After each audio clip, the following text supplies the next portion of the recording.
It was another disappointing performance from the Soca Warriors in the Concacaf Gold Cup. After losing their opening match to the United States, TNT escaped with a 1-1 draw against Haiti. Head coach Dwight Yorke summed up his team's performance in Houston, Texas. Yeah, we felt that coming into the game was always going to be a tough ask in terms of what we know that Haiti was going to provide in terms of the physicality, the strengths in wide areas. I think first half wasn't really at the races. The players have really find it difficult to get going. We couldn't get a foothold into the game, and so to speak. And I have to give Haiti a lot of credit in terms of how they played first half. But we know once they had the man sent up, the advantage was slightly in our favor. He said his players didn't take enough risks going forward.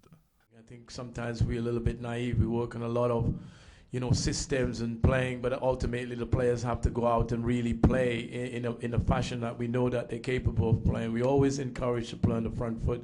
We always try to get players to be creative going forward. I felt like in the first half we wasn't creative enough. People wasn't taking on the responsibility, like they were afraid in many respects to make mistakes. And I tried to get my players away from that mentality to be on the front foot, to play in a positive way, to push teamwork towards their goal. Despite the performance, Yorke insisted that while his players are still learning, they need to improve fast.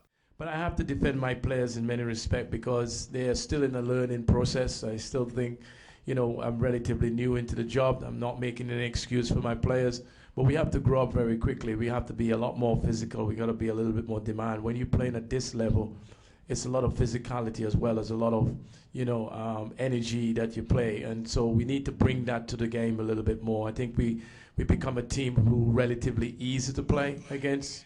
TNT will next take to the field on Saturday, June 21st versus Saudi Arabia in their final Group D match. Adrian Lazar, TTT Sport.